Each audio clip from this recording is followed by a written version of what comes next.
Good morning. कक्षा 9 के अंदर अध्याय फर्स्ट जिसका नाम है संख्या पद्धति, उस संख्या पद्धति के बारे में अपन चर्चा करेंगे। संख्या पद्धति के अंदर दो बिंदु है, एक तो परिमेय संख्या और एक अपरिमेय संख्या। तो परिमेय संख्या और अपरिमेय संख्या के बारे में अपन चर्चा करेंगे। तो परिमेय संख्याएं वे संख्याएं जिनको अंश और हर के रूप में लिख सकते हैं। वे संख्याएं जिसको अंश और हर के रूप में लिख सकते हैं वो परिमेय संख्याएं कहलाती है। वे संख्याएं जिनको अंश और हर के रूप में लिख सकते हैं वे संख्याएं परिमेय संख्याएं कहलाती है।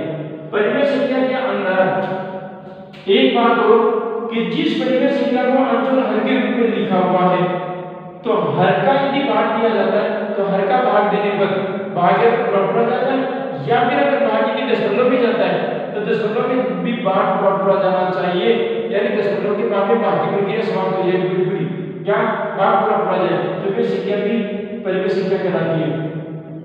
एक बात देखना है कि अंश का मान 0 से लेकर के 9 तक कोई भी अंक या उन अंकों से अगर जुड़ी हुई संख्या है वो संख्या हो सकती है। हर का मान 0 नहीं होना चाहिए, बाकी 1 से लेकर के 9 तक की कोई भी अंक या इन अंकों से बनी भी अगर कोई संख्या है तो वो संख्या हो सकती है। एक उदाहरण के तौर पर लेते हैं कि 1/2 यहाँ पर एक संख्या है, अपने को पहचानना है कि परिमेय संख्या है या अपरिमेय संख्या। तो परिमेय संख्या और अपरिमेय संख्या पहचानने के लिए हम क्या करेंगे कि 1/2 की एक परिमेय संख्या है तो उसकी जांच पड़ताल करने के लिए इस हर का भाग को देंगे अंश के अंदर। इसके दो नतीजे आने चाहिए, या तो भाग पूरा जाना चाहिए और यदि भाग पूरा नहीं जाता है या दशमलव में आता है तो दशमलव के बाद में भाग पूरा कर जाता है तो वे संख्या परिमेय संख्या कहलाती है। तो एक संख्या थी 1/2, मैंने 2 का भाग दिया, भाग देने पर 0.5 है, बाकी प्रक्रिया पूरी हुई, भाग पूरा समाप्त हुआ दशमलव प्रसार के बाद में तो वे संख्या परिमेय संख्या कहलाती है। एक संख्या है 2/5, उस 2/5 को अपने को पहचानना है कि परिमेय संख्या है या अपरिमेय संख्या है। तो अब भाग देने पर 0.4 आता है, 0.4 आता है। तो यहाँ पर भाग की प्रक्रिया पूरी समाप्त हुई, यहाँ पर ये परिमेय संख्या है। तो परिमेय संख्या का अपने पास में दो विशेषताएं परिमेय संख्या की, जिसको अंश और हर के रूप में लिख सकते हैं और अंश और हर के रूप में लिखने के बाद हर का भाग यदि अंश में दिया जाता है तो भाग यदि पूरा जाता है दशमलव प्रसार के बाद में, अर्थात भाग की प्रक्रिया पूरी समाप्त हो जाती है तो वो संख्या परिमेय संख्या कहलाती है। दूसरी बात अपन बात करेंगे अपरिमेय संख्या। देखिए एक बात और मैं बताना चाहूंगा कि परिमेय संख्या के अंदर जब अपन भाग देते हैं हर का अंश के अंदर तो भाग की प्रक्रिया समाप्त हो जाती है एक निश्चित सीमा के बाद। अगर भाग की प्रक्रिया निश्चित सीमा के बाद में समाप्त हो जाती है तो ऐसे दशमलव प्रसार को शांत प्रकृति का दशमलव प्रसार कहा जाता है। शांत दशमलव प्रसार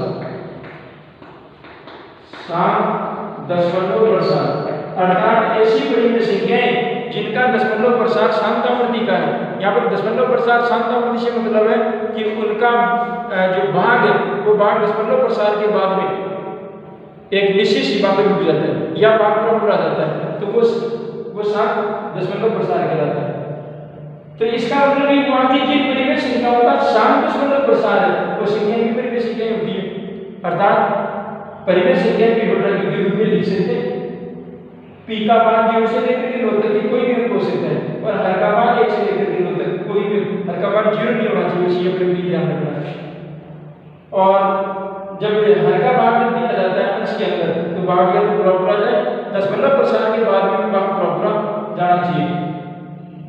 और तीसरी बात, जिन परिमेय संख्याओं का दशमलव प्रसार शांतावृत्ति का है तो ऐसी परिस्थिति के अंदर भी वो संख्या परिमेय संख्या कहलाती है। अब अपरिमेय संख्या किसे देखिए क्या है। अपरिमेय संख्या को भी p/q के रूप में लिख सकते हैं। अपरिमेय संख्या को भी p/q के रूप में लिख सकते हैं, अर्थात उसको अंश और हर के रूप में लिख सकते हैं। अंश का मान 0 से लेकर के 9 तक या 0 से लेकर के 9 तक या 0 से लेकर के 9 तक अंकों से बनने वाली कोई भी संख्या हो सकती है और हर का मान कोई 0 नहीं होना चाहिए, बाकी 1 से लेकर के 9 तक और इन अंकों से बनी हुई कोई भी संख्या हो सकती है। अब अपन बात करेंगे कि अपरिमेय संख्या को पहचाने कैसे। इसके दो तरीके। पहली बात, अगर अंश में भाग दिया जाता है हर का, जब हर का भाग दिया जाएगा अंश के अंदर, तो अंश में भाग देने पर भाग की प्रक्रिया कभी समाप्त नहीं होगी, भाग कभी भी समाप्त नहीं होगा। विभाजन जो है वो कभी समाप्त नहीं होता, भाग जो है वो कभी समाप्त नहीं होता, अनंत तक चलता रहेगा। अनंत तक चलने का मतलब या तो एक की आवर्ती या अंकों के एक समूह की आवर्ती बार बार होती रहेगी, परंतु भाग कभी समाप्त नहीं होगा। जैसे एक उदाहरण के तौर पर हम बात करें 1/3। अब यहाँ पर एक यहाँ पर अंश और यहाँ पर 3 यहाँ पर है और 3 का यदि मैं भाग दूंगा तो भाग देने पर परिणाम आता है 0.333 भाग की प्रक्रिया कभी समाप्त नहीं होती, यह अनंत तक भाग चलता रहेगा। 1 3 की आवृत्ति बार बार होती रहेगी, 3 3 की आवृत्ति बार बार होती रहेगी और ये अनंत तक ये भाग चलता रहेगा। साथ ही में 10 अंकों का जो समूह है वो भी अंकों का जो समूह है वो भी 10 प्रसार के साथ में चलता रहेगा, लेकिन भाग की प्रक्रिया कभी समाप्त नहीं होगी। इस प्रकार की संख्या भी अपरिमेय संख्या कहलाती है। और इस प्रकार के जो दशमलव प्रसार है, इस प्रकार का दशमलव प्रसार कहलाता है अशांत आवृत्ति का दशमलव प्रसार। अशांत दशमलव प्रसार। तो इस प्रकार से दशमलव प्रसार दो प्रकार का होगा, एक तो शांत प्रकृति का दशमलव प्रसार और एक अशांत प्रकृति का दशमलव प्रसार। तो शांत प्रकृति का अगर जो दशमलव प्रसार है तो वो तो कहलाएगा आपका परिमेय संख्या, और जिन परिमेय संख्याओं का दशमलव प्रसार यदि अशांत आवृत्ति का, अशांत आवृत्ति को अनवसानी आवृत्ति दशमलव प्रसार भी कहते हैं। अनवसानी दशमलव प्रसार या अशांत दशमलव प्रसार भी कहते हैं। तो जिन संख्याओं का जिस अंश और हर वाली संख्याओं का अगर दशमलव प्रसार अशांत आवृत्ति का है तो वो संख्या अपरिमेय संख्या भी कहलाती है। एक बात, ये जितनी भी आपकी जो रूट के अंदर आने वाली जो संख्याएं हैं, कर्णीय छेद के अंदर आने वाली जो संख्याएं हैं वो भी अपरिमेय संख्या ही कहलाती है, क्योंकि इनका दशमलव प्रसार अशांत आवृत्ति का होता है। कुछ संख्याओं को छोड़ के, पर जिन संख्याओं का पूर्ण वर्गमूल होता है उनको छोड़ करके बाकी जो संख्याएं हैं उनका दशमलव प्रसार अशांत आवृत्ति का होता है। जैसे एक संख्या में लिखा स्क्वायर रूट 64। अब ये स्क्वायर रूट 64 है, हम जानते हैं कि इसका जब वैल्यू निकालेंगे, इसका जब मान निकालेंगे तो मान इसका 8 आता है। तो 8 यहाँ पर पूर्ण संख्या है। जब इसका रूट किया तो रूट करने पर दशमलव प्रसार नहीं हुआ, जबकि ये पूर्ण संख्या प्राप्त हुई हमारी को। तो ये इस प्रकार के पूर्ण संख्या की श्रेणी के अंदर आने वाली संख्या है वो अपरिमेय संख्या की श्रेणी में नहीं आती। लेकिन कुछ ऐसी संख्याएं हैं जिनको रूट में रखने पर इनका दशमलव प्रसार अशांत आवृत्ति का चलता है। जैसे मैं लिखता हूं यहाँ पर, मान लीजिए रूट 5, तब इसके आप मान ज्ञात करते हैं दशमलव प्रसार के अंदर आता है 2 दशमलव आगे तक दशमलव के बाद में आगे तक इसकी वैल्यू चलती रहेगी, लेकिन ये इसका जो वर्गमूल का जो मान है वो कभी भी शांत नहीं होगा। इसका वैल्यू आप भाग विधि से कर सकते हैं। भाग विधि से देखने पर अपने को पता चलेगा कि वास्तव में रूट 5 का जब मान निकालते हैं, वैल्यू प्राप्त करते हैं, तब इसका मान दशमलव के बाद में अनंत तक चलता रहेगा, अर्थात ये कभी समाप्त नहीं होगा। तो ये संख्या जरूर अपरिमेय संख्या है। तो अन्य और भी संख्याएं परिमेय संख्या हो सकती है। एक महत्वपूर्ण बात आती है पाई कि पाई परिमेय संख्या की श्रेणी में आती है या अपरिमेय संख्या की श्रेणी में आती है। यहाँ पर पाई का जो मान है वो परिमेय संख्या की श्रेणी में आता है या अपरिमेय संख्या की श्रेणी में आता है, ये अपने को देखना है। हम जानते हैं अपने पिछली कक्षा 8 के अंदर अपन ने इस बात के बारे में अध्ययन किया था कि परिमेय संख्या, जब एक चैप्टर है ना आपके कक्षा 8 के अंदर पृष्ठीय क्षेत्रफल और आयतन, 2 आकृतियों का क्षेत्रफल और आयतन वाला जो अध्याय था, उसके बारे में अपन ने देखा था कि पाई का मान 22/7 होता है।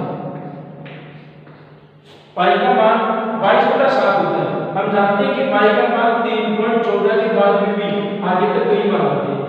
3.14 के बाद में भी काफी मान आते हैं। इसका मतलब पाई भी एक अपरिमेय संख्या की श्रेणी में ही आती है, या पाई का मान भी एक अपरिमेय, या हम शॉर्टकट तरीके से कह सकते हैं कि पाई भी एक अपरिमेय संख्या है। पाई एक अपरिमेय संख्या है। पाई का मान 22/7 या फिर 3.14 लेते हैं। लेकिन हम जानते हैं कि 3 इसका जो विभाजन करते हैं, विभाजन करने के बाद में और भी कई संख्याएं आती हैं, और भी कई हम आते हैं दशमलव के बाद में, लेकिन बाकी प्रक्रिया कभी समाप्त नहीं होती। तो कुल मिला के बात ये है कि परिमेय संख्या और अपरिमेय संख्या के अंदर जो मूलभूत जो अंतर है वो ये है कि परिमेय संख्याओं को हालांकि अंश और हर के रूप में इसको प्रकट करते हैं, अंश और हर के रूप में अपरिमेय संख्या को प्रकट करते हैं, लेकिन इनका जो मूलभूत जो अंतर है वो मूलभूत अंतर ये है। मूलभूत अंतर ये है कि परिमेय संख्या के अंदर जब हर का भाग देते हैं तो भाग के तो पूरा पूरा जाता है। अगर दशमलव में अगर कोई मान आता भी है तो दशमलव प्रसार भी पूरा पूरा होता है, अर्थात दशमलव प्रसार शांतावर्ती का होता है। लेकिन जो अपरिमेय जो संख्याएं होती है उस अपरिमेय संख्याओं के अंदर दशमलव जो प्रसार है वो दशमलव प्रसार अनंत तक चलता है, बाकी प्रक्रिया कभी समाप्त नहीं होती, ऐसा आवृत्ति का दशमलव प्रसार होता है। तो इस प्रकार की संख्याएं अपरिमेय संख्याएं कहलाती है। और पाई का जहां तक मान है तो पाई एक अपरिमेय संख्या की ही श्रेणी में आती है। हाँ, रूट के अंदर या कर्णी चिन्ह के अंदर आने वाले जितने भी मान हैं वो मान कुछ विशेष परिस्थिति को छोड़ेगी जिनका पूर्ण वर्ग होता है, जैसे रूट 144 जो कि 12 का जो कि इसका वर्गमूल जब करते हैं तो 12 आते हैं। 169 है, इसका 13 आता है। 125 है। तो इस प्रकार की जो जिनका पूर्ण वर्ग हो सकता है उसको अपरिमेय संख्या की श्रेणी में शामिल नहीं करेंगे। लेकिन कर्णी चिन्ह के अंदर आने वाले ऐसे मान जिनका दशमलव प्रसार ऐशांतावर्ती का होता है तो वो कर्णी चिन्ह के अंदर आने वाली समस्त संख्याएं अपरिमेय संख्या की श्रेणी में शामिल होगी। तो कुछ आपको सवाल दिए जाएंगे, उन सवालों को आपको हल करना है और ये बताना है कि वो संख्याएं परिमेय संख्या की श्रेणी में आती है या अपरिमेय संख्या की श्रेणी में आती है।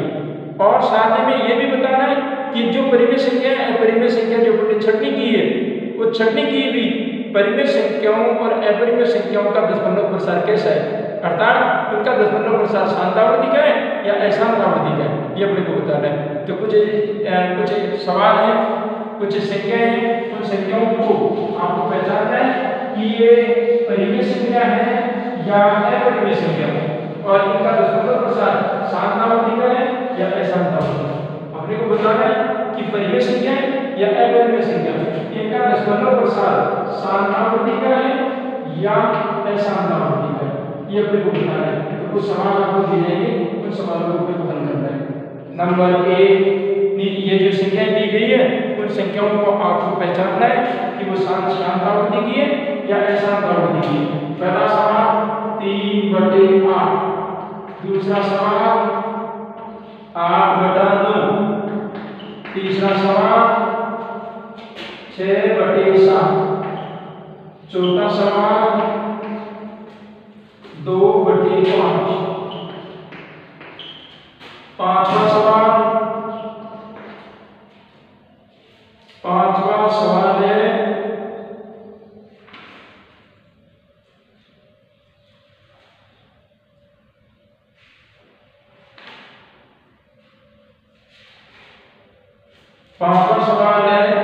0.123 यहाँ ये रोड लगा हुआ है। नंबर 6 0.1428597 0.1428597। उसके ऊपर मैंने एक बिल्कुल ये एक चिन्ह लगाया बाहर। इसका मतलब ये है कि अगर इसी संख्या को आगे तक दशमलव प्रसार तक लिखा जाए तो वापिस यही क्रम आता है, अर्थात इस इस संख्या को अगर इन अंकों को आगे तक लिखा जाए दशमलव प्रसार के बाद तो वापस यही अंक वापस आएंगे। अर्थात जब इनका एक बार दशमलव प्रसार को लिखे तो इनके साथ क्या आएंगे 1 4 2 8 5 7। फिर आगे अगर कोई संख्या आएगी तो वो आएगी 1 4 2 8 5 7। तो इस प्रकार से इन्हीं संख्याओं की आवृत्ति होगी। इस आवृत्ति को मैंने प्रबार के माध्यम से प्रदर्शित किया है। तो उनके माध्यम से मुझे बताना है कि संख्या परिमेय संख्या है या अपरिमेय संख्या है। नंबर 7 36/100। नंबर 8 4 से 1/8। नंबर 9 3/13।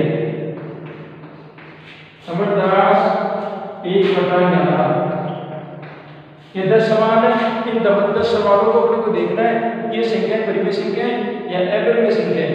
साथ में अपने को ये भी बताना है कि इनका दशमलव जो प्रसार है तो शांतावृत्ति का है या अशांतावृत्ति का है। दोनों बताने हैं। प्रत्येक परिमेय संख्या को अपने को बताना है कि वो परिमेय संख्या है या अपरिमेय संख्या है। इनका दशमलव प्रसार शांतावृत्ति का है या अशांतावृत्ति का है, ये अपने को बताना है। धन्यवाद।